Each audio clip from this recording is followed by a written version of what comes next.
جو کہ انفارچونیٹلی پاکستان کے اس وقت انتہائی ناعقبت اندیش قسم کے جو حکمران تھے انہوں نے یہ رول اپنے لیے متعین کیا، چونکہ ان کی نظر ہی ڈالر پہ ہوتی تھی گھما پھرا کے، اور وہ آپ دیکھیں کہ آل دا وے ٹو دا اینڈ جو ہے وہ آ کے ایون 2007 8 تک 10 تک بلکہ جو ہے یہ سلسلہ جاری رہا۔ امریکی جو ہے وہ پیسے دیتے رہے، اور وہ پیسے جو ہے وہ پریزیڈنٹوں اور پرائم منسٹروں کے جو ہے وہ تہہ خانوں میں اور ان کے ڈرائنگ روموں میں پڑے رہے، کیش کی شکل میں جو نکال کے تو خفیہ فنڈ کے نام پہ تقسیم کیے جاتے رہے۔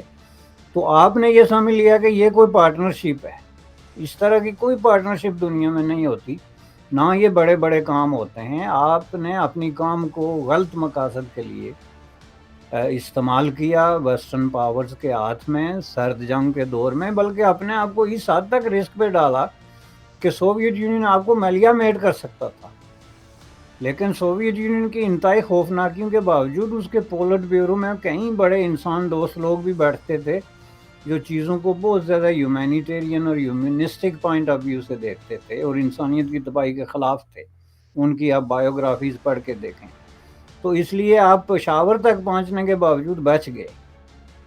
تو میں سمجھتا ہوں کہ یہ ایک بڑی بات تھی، تو اس کو آپ بڑا کام بنا کے تو اگر اس کا معاوضہ مانگیں کہ اب یونائٹڈ اسٹیٹ آف امریکہ ہمیں ڈچ کر کے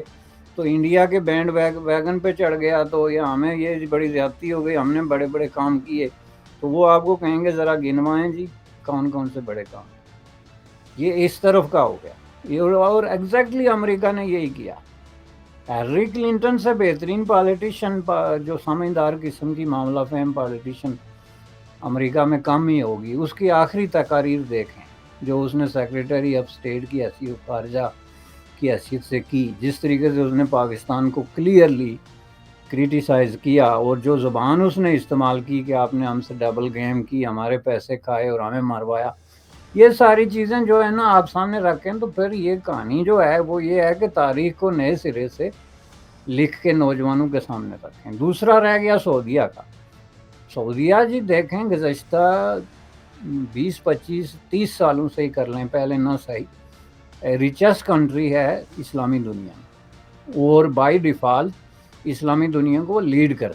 کرتی رہی ہے، چونکہ فائنینشلی باقول کارل مارکس کے اصل کہانی تو بہرحال جو ہے وہ معیشت کی ہے، معاشی ہے، تو پیسے ان کے پاس تھے تو وہ مصر کی ٹوکریاں بھی بھر رہے تھے، ہمارے بھی بھر رہے تھے، جس کے پاس بھی کوئی فوج تھی، کوئی صلاحیت تھی، اس کو وہ کسی نہ کسی طریقے سے جو ہے انہوں نے آن بورڈ لیا ہوا تھا۔ لیکن اپنے طور پہ انہوں نے ان سب لوگوں کو کبھی مساکین، غربا اور مساکین سے زیادہ اہمیت نہیں دی، یہ میں آپ کو بتا دوں۔ اور اس بات کا اظہار ابھی محمد بن سلمان نے کچھ عرصہ پہلے اس وقت کیا جب اس نے مصر اور پاکستان دونوں کو یہ لیکچر دیا کہ آپ پیسے تو مانگنے آتے ہیں، لیکن پہلے آپ یہ بتائیں ہمیں کہ گزشتہ 30-35 سال میں جو پیسے ہم نے آپ کو دیے جو کہ بلینز آف ڈالر بنتے ہیں، تیل دیا ڈیفرنٹ پرائسز پہ، مختلف قسم کی جو ہے وہ چیزیں دی، تو وہ کہاں ہیں؟ اور انہوں نے ان کو خبردار کیا کہ آئندہ ہم آپ کو پیسے نہیں دیں گے، آپ جا کے پروجیکٹ لے کے آئیں تو اس کو ہم فائنینس کریں گے۔ لیکن پروجیکٹ لے کے آنے کا مطلب دوسرا کیا تھا، دوسرے الفاظ میں کہ آپ اپنی خارجہ پالیسی ٹھیک کریں بھائی۔ آپ لوگوں نے جو یہ کیا ہوا ہے کہ خارجہ پالیسی کا مطلب ہوتا ہے پیسے لینا، اور پیسے لے کے اپنے آپ کے خرچ کر کے تو پھر دوسرے مہینے کشکول اٹھا کے اسی دروازے پہ، دس از ناٹ اے خارجہ پالیسی۔ اور آپ یہ سمجھ رہے ہیں کہ سعودی عربیہ کے ساتھ بھی مل کے آپ کو بڑا امپورٹنٹ کام کر رہے ہیں۔ سعودی عربیہ کے ساتھ مل کے آپ کا امپورٹنٹ ترین کام یہ تھا ان سے پیسے مانگنا۔ درمیان میں جو ایک تھوڑی سی آپ کی ہوئی ایک انٹریکشن، وہ سوویت وہی دوبارہ والی بات ہے افغانستان میں، کہ جب سعودی عرب نے فائنینسنگ شروع کی تو پلس جو ہے وہ ملیٹنٹ بھی انہوں نے بھیجے، تو وہ آپ نے تھوڑا سا عسکری لیول پہ، ملیٹری لیول پہ جو ہے ان کے ساتھ کوآپریٹ کیا، لیکن اس کی وجہ سے ان کی جو ہے نا جو مینٹالٹی ہے اس میں کوئی فرق نہیں آیا۔ بن لادن جو ہے he was behaving like a king، اور وہ نواز شریف جیسے لیڈروں کو آنکھیں دکھاتا تھا اور یہ جا کے اس سے پیسے مانگتے تھے باقول شخص سے۔ میرے پاس کوئی پروف تو نہیں ہے لیکن تاریخ میں آیا ہے۔ تو جب bin Laden can act like a king تو محمد بن سلمان جو ہے وہ اس کو کس طریقے سے ایکٹ کرنا چاہیے؟ تو آپ کہتے ہیں آپ کو امپارٹنٹ انگیجمنٹ کبھی نہیں رہی. البتہ عربوں نے آپ کو مسلسل چانس دیے، امریکہ نے آپ کو چانس کوئی نہیں دیا. انہوں نے آپ کو ایک ہی سانس میں ایک بات کہہ کے ڈچ کر دیا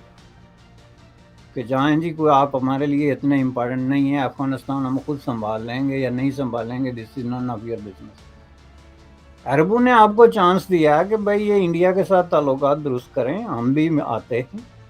آپ کے مفادات کا خیال رکھتے ہیں، تو ہم مل جل کے بزنس کرتے ہیں. ایک نیا دور ہے، نیا زمانہ ہے، تو اس نئے زمانے کے حوالے سے ہمیں نئے جو ہے اقدامات کی ضرورت ہے. آپ نے عربوں کے خلاف بغاوت کرانے کی کوشش شروع کر دی. جس طرح کچھ لوگ کہتے ہیں پاکستان کی فوج میں کسی نے بغاوت کرانے کی کوشش کی، اس طرح کہتے ہیں آپ نے سمجھا کہ یہ جو بن لادن کے خلاف بغاوت کرانا کون سی بڑی بات ہے جی، اگر ہم یہ کام کر سکتے ہیں تو اس کو تو ہم جناب ٹاپل ڈاؤن کر دیں گے. ایک لبِ نیوز انڈیا، انترراشٹریہ خبروں کا منچ.